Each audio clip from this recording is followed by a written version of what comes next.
Inherit the Wind is a play, I think probably written in the 1950s, maybe 1940s. Well, anyway, early 20th century. It's an American play. It's very obviously American. I don't mean that as a negative. It's admirable. And it's a dramatization of the monkey trial, which is when a school teacher taught his class of primary students about Darwinism instead of creationism as the origin of the world, and got taken to court by the state. And it turns out that two huge national level lawyers came down, one to defend him, one to prosecute him, and it became national headlines. And so they decided to make a play about it. And there's an element of the play. So the play revolves mostly around the conflict of the two lawyers. These are two great men. I think they're described as that at several points.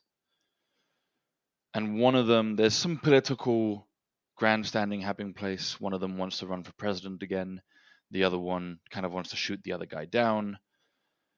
But the conflict becomes around, I can see it with this frame now, and it's very interesting. It becomes about the shifting of the American mindset from Christianity to a modern liberal individualism.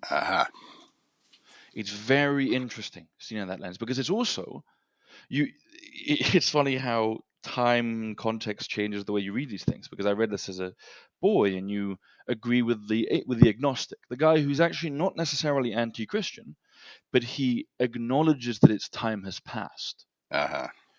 There's this famous short dialogue or monologue in the play.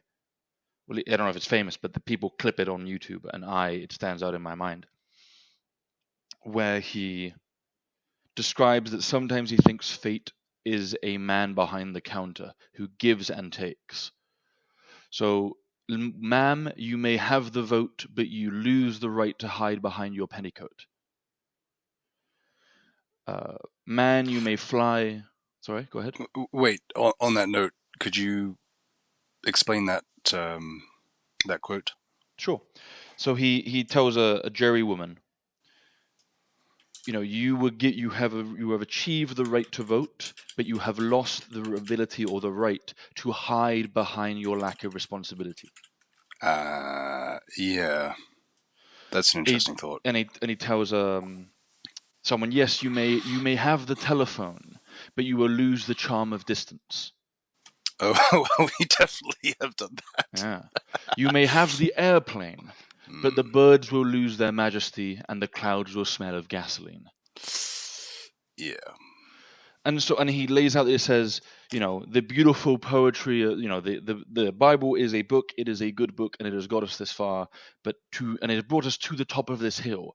But now to move beyond it, we must leave behind the pretty poetry of Genesis. Well, sorry, I have something to say to that, but keep going. I'll be brief from now, because that's essentially the point of the novel, is that conflict. And so back then, and reading it at school, I was like, well, he's right, of course. It's interesting now seeing it in perspective, where you go, oh, I see he was right in a sense, which is, there was an exchange that happened. Yes, you lost Genesis, you lost being tied down to maybe an old-fashioned worldview and a unscientific worldview, but you lost something else, and it's obvious that you have by now. I was reading an article the other day, and in it, the writer, I wish I remembered which one it was, the writer wrote, there is a God, and his name is trade-off. Oh, well, there you are. That's interesting. And that works. I remember that because it works for an atheist. Yes, Thomas Sowell said something differently, didn't he? There's no solutions, only trade-offs. Yeah. Well, that's sacrifice. It's the God of sacrifice. Yes. So, well, on this note, the thought that came to mind when you were describing this transition from Christianity to modern liberal, let's call it what it is, which is atheism, because it is a world in which the only thing that is real is something material. And you acknowledge Christianity, but you say fundamentally the only thing that can be true is something that can be tested materially. So the thing that occurs to me is we've gone all the way in that direction. So all our sources of legitimacy are purely, well, not purely, but we have a materialist frame for looking at everything. And we're sort of moving back a little the other way with the psychological frame, such as Jordan Peterson uses, where he says, okay, let's look at religion psychologically. What is the psychological effect it has? Why is this more useful than a purely materialist way of looking at things? And that's interesting. But the thing that occurred to me when you were speaking was, okay, so you have Christianity, the story of the world and how to live in it, and then there's this transitional point with this the monkey trial, and we move into this new frame, and it's not working out for us very well now. Like it feels like we've pushed it as far as we possibly can. And so what occurs to me is perhaps a Hegelian synthesis. So you have thesis, Christianity, antithesis, modern liberal atheism, and then the synthesis looks something like where Jordan Peterson is, which is let's take the good from both. And that's neither side of the Scopes trial. That's the combination of the two. Yeah, I like this. I like this because it allows us, in a sense, it feels like we're allowed to have our cake and eat it too. Well, there is a God and his name is trade-off. Yeah, exactly. There is a trade-off. I'm hesitant. I'm hesitant about the. That's why it feels natural to go, I like this, and then address that. Yeah. Which is, there's an emotive response, which is, oh, great, I get to have both. Hegel will say, and then begins a new antithesis. Yes. And also, just be careful what you wish for. Yeah. So I admire the people that acknowledge that they're Christians, and they're Christians in a more anthropological worldview, where they're like, I would like a Christian society. And then they go, but this is the thing, that's what I admire. And then they go, but that also means demonology being taught at school. So therein lies the rub, which is such a synthesis of saying Christianity is one of the most useful frames to deal with the world. It's nonetheless different from old Christianity, where it just was the world. So old Christians had the psychological stability that comes from a lack of doubt. Whereas someone who looks around at the world and looks at all the different frames and says, you know what, Christianity is really good compared to most of the alternatives, in fact, probably all of them, they don't get to have, this is the trade-off, they don't get to have the certainty, they don't get to have the comfort and the support of pure, untrammeled belief. There's a great character in Saving Private Ryan, the Christian, the Southern boy who's a sniper, and he's a Christian, and he says a Bible verse as a mantra before to get ready to shoot. Though I walk through the valley of the shadow of death, yet I will fear no evil. So he's the type of person for whom religion just permeates everything he does, and in the synthesis, the Jordan Peterson synthesis, you don't get to have that.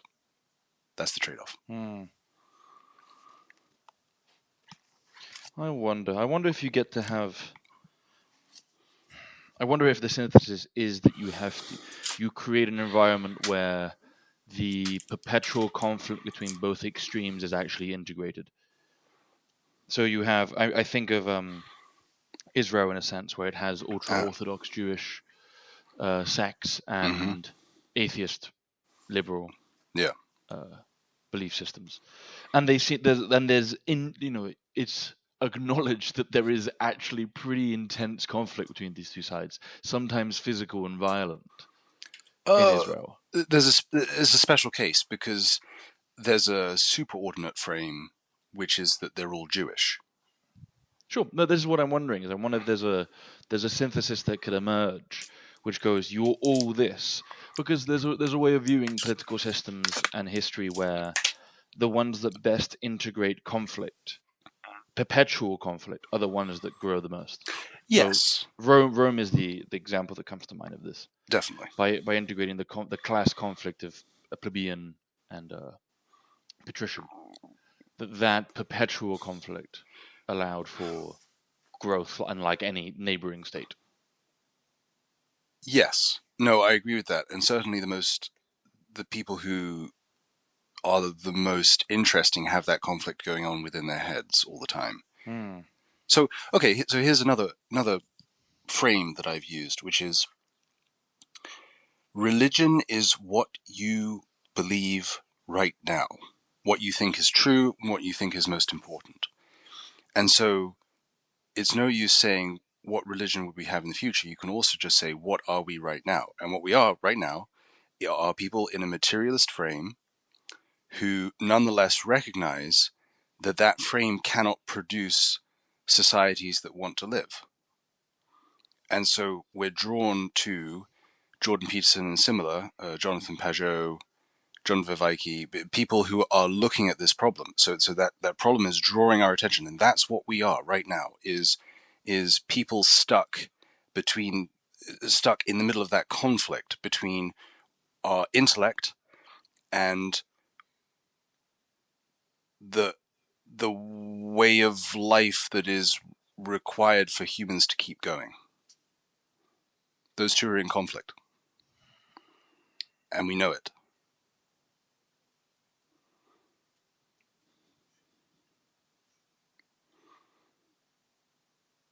Yeah. I don't know if I can say much more to that right now. I'm thinking about it, but you're right. I'm thinking about that. You're just pointing out that is what our attention is being drawn to. It actually explains why people that are just talking about theology and atheism just have so much attention on them. Yeah. Because we don't know what to do. We're stuck. And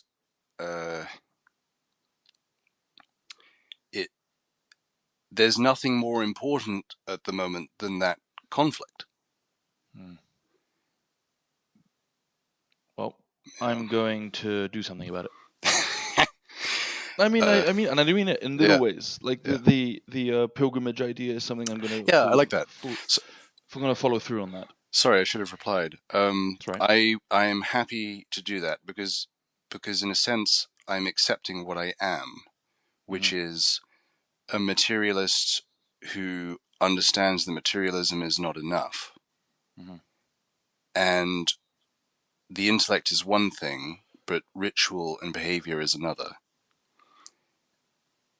And I'm happy to really push as far as I can on ritual and behavior and leave the intellect for now. Work the body, the mind will follow. Yeah. So this sort of about conflict, this reminds me of the thing I mentioned to you just earlier. The notion I have that to be European is to wrestle with Christ. And I'm taking that from the old statement which Peterson has mentioned, to wrestle with God, like Jacob. Yeah. So I'm making it much more specific, which is the meaning of the word Israel. Yes. But I don't think that quite captures things, because to wrestle with God, or as I think of it, reality in its completeness, this is something which many peoples do. So I've read Chinese stuff. I've read what they had to say, even to some extent 1,000 years ago. They wrestled with God. When I say wrestle with Christ, I think that's what differentiates European culture from others. I see. That's very interesting. Yeah. There's a complete conviction in if you look at Christian rituals in Europe, that Christ is God. That's what we're talking about when we say God. Yes, and to go even further, people argue where the boundaries are around Europe. And people in the past had a much clearer idea of this, which is simply Europe is Christendom. Yeah. And then all the boundaries make complete sense after that. Yeah, so Europe once stretched to Constantinople. Yeah. And the Caucasus. Yeah. So the notion, I'm not comfortable. I can't bring myself to take the step of the kind of faith that the Southern soldier has in Saving Private Ryan, which is complete, unquestioning faith. This is very difficult for me. It would put me at war with my own intellect. However, I am perfectly comfortable, and this is because I believe it to be true, that it's not a hard step, which is that I am what I am is someone who wrestles with the idea of Christ. This I am fine with because it's correct.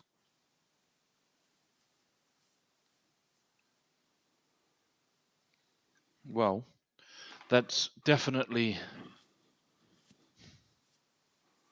I don't know, I think sometimes we're a bit too hard on ourselves in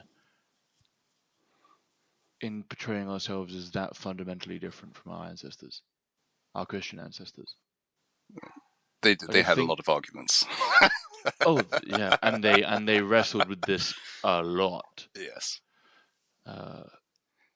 So can we say that our crisis of faith? I mean, our crisis of faith now is definitely deep. I won't deny that. But do you say that it is the first that Europe has faced? Would be ignorant.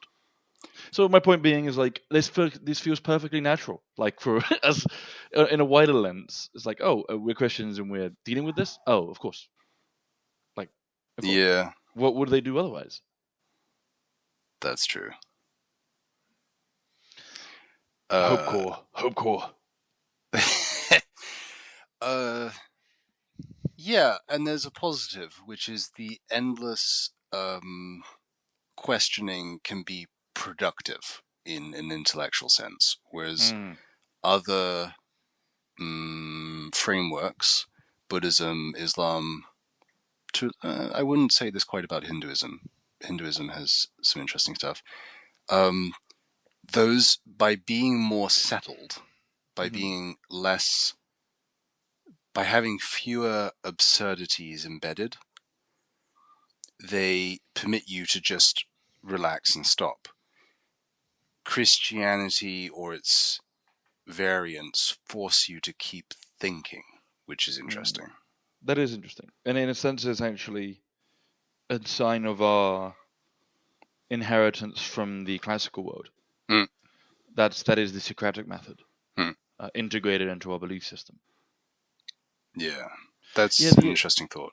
It's something that Tom Holland, the historian, pointed out about the reason Christianity has been reforming for 2,000 years and continues to do so, is because of the assertion that the law of God is written in man's heart, the heart of man. It's not in a book; it's in the heart of man. So the book is the word of God, and the church is the institution of God. But the constant ability to reform, and the fact that these institutions did reform, and the books got included and excluded, is that people could, within this belief system, convincingly argue, we have got it wrong. Yeah. Or this has to change. Suddenly we have to adapt. Obviously there's cores that don't, and there's cores that fight against that urge. But it may be incredibly radical when looked at on an anthropological history. Can you go through that? What do you mean by that? A belief system that not only creates stability, allows communities to be built, allows civilizations to be built, allows for multi-generational thinking, like does what a religion does, and integrates death and resurrection and rediscovery and reflection to the extent that Christianity seems to allow for, at least in the European context, has allowed for, maybe has no parallel. I don't know, but it would seem like it seems to me that could be at least part of the explanation why Christianity is the number one in the world. Why Europe became the number one in the world. Is that relationship can't be coincidental, or can't be meaningless to the result that emerged. So you have a people that is built, that has forged itself in competition with a belief system that Does has the at same. its core death and resurrection, and the constant questioning of its own first principles. Like that thing I told you the other day, a while ago, from a blog. The guy said that Christianity has a funny way of coming back from the dead. Yeah, yeah, yeah. So that's actually something that's stayed in my mind since you cited that. It's like, oh, that's hope core. That's like Christianity. It's an Abrahamic. It does all the things the Abrahamic religions does, but it seems to have a plus there. It seems to have like a little and. Yeah. Which may have been forged because of its contact with European peoples. Yeah, and the thing I keep coming back to is, well, by gosh, we're stuck with it. Like it's where we came from. It's what we are. It governs so much of our thinking. It's embedded in all our reference points, our cultures. Even when we make films, like that, we use the tropes of the devil, demons. It comes out in comic books. Temptation. It's how we think about things. Yeah, that's actually a good. I was always struck by best-selling authors. There's several ones, at least Spanish ones, that I've heard when they're asked by journalists, what should aspiring authors do? They go, well, they should read, and first of all, they should read the Bible, and they'll say because that's the origin of all our stories. Yeah. So at first I was like, okay, that's an interesting point to make, and now it's like, oh no, okay, they're right, I see it. But also, I've said this to you before. I said this to Isaac in our last conversation. Yeah. I am increasingly aware that it is an apt metaphor to just describe that God is in the corner, just waiting. He's just there.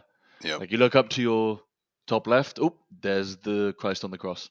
He's right there. It's a permanent.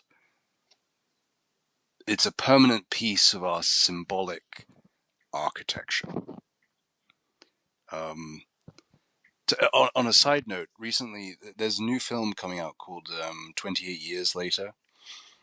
I have a taste for zombie films, and it's the second sequel to a zombie film called 28 Days Later, which was 28 Days Later had a big effect on the genre by being the first one to have fast zombies, or one of the first.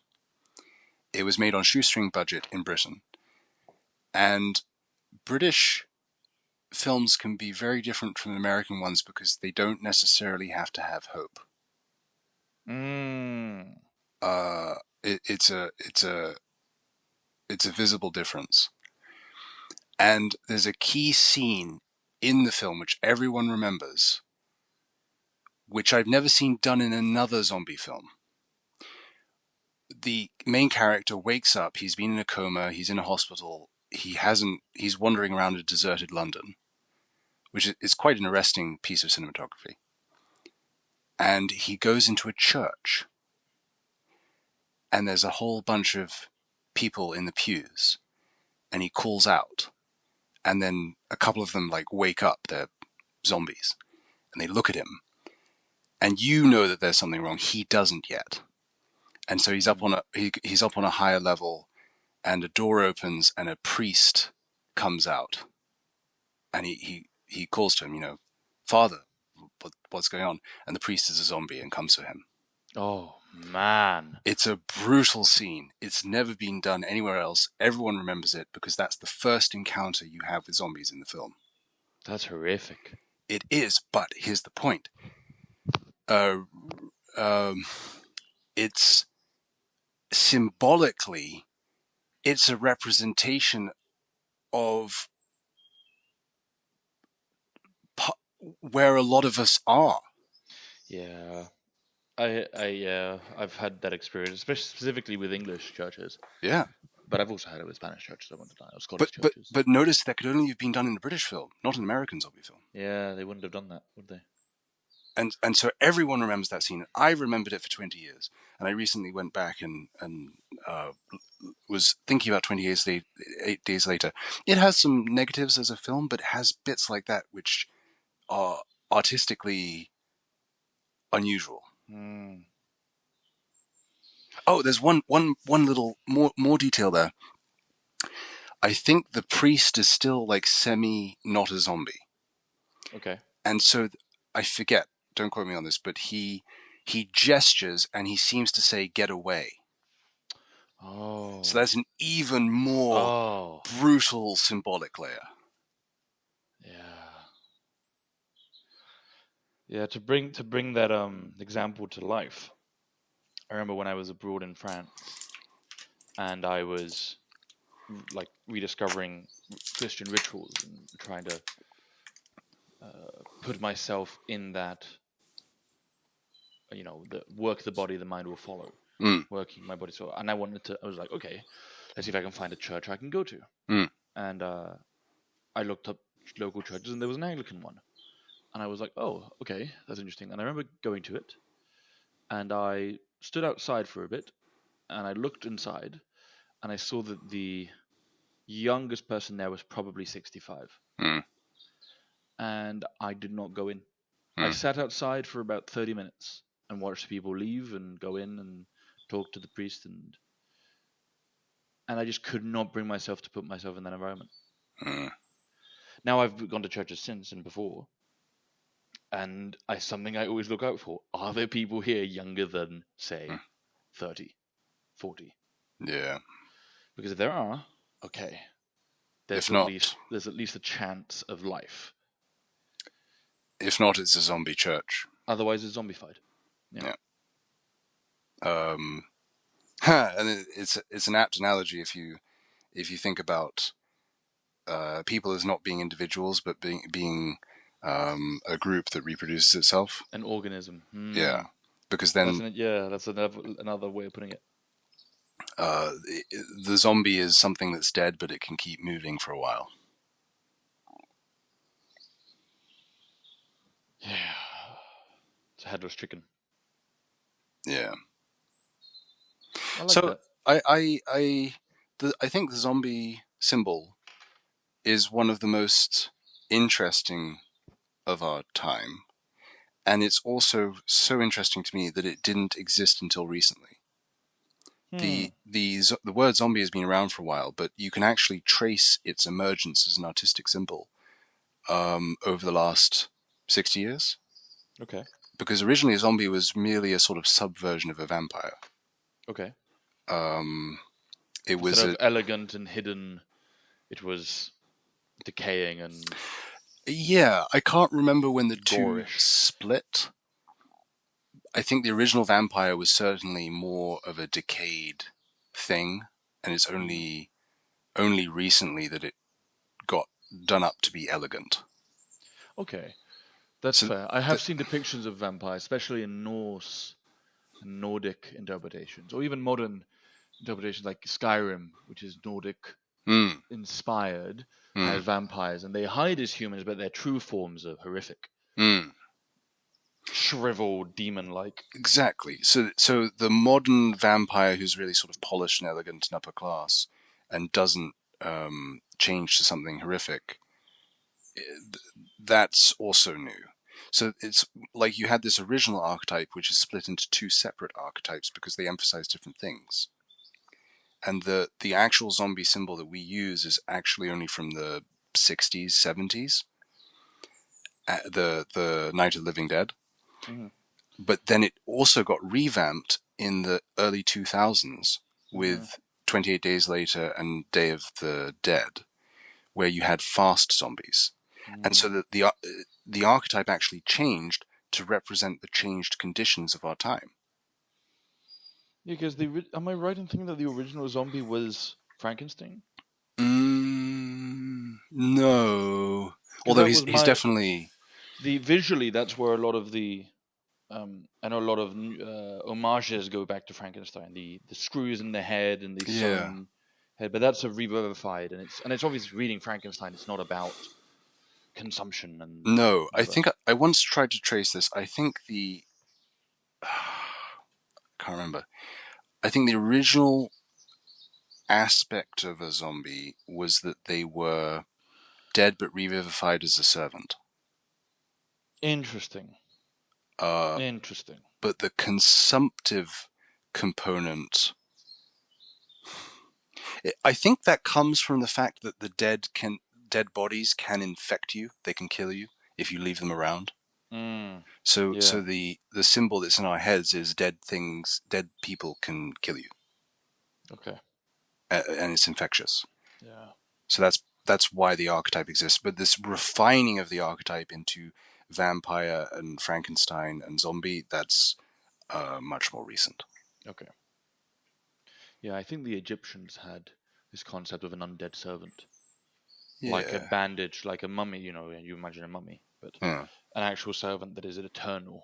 Oh, I didn't know that. That's interesting. At least I've seen, again, I'm looking at this through layers of stained glass, where I'm looking at modern interpretations of ancient stories, So I know modern homages to ancient Egypt often, or some of the ones I'm aware of, have played with the idea of eternal servants or eternal warriors that are either buried with the pharaoh or go through a ritual where they give up their life and their body to be servants of the gods. And it's considered an honor, but it's also, secretly, to our modern eyes, it's secretly a horror. Oh well. Yes, for them not necessarily. Shall we? Yeah, so actually, we'll stop here. Yeah. But to summarize, it's interesting because we'll stay with that point of what we focus on tells us what we're interested in. And right now we're interested in religion, we're interested in zombies, we're interested in, decay, the echoes of silence. Ouch. In our sci-fi. Oh well. Well,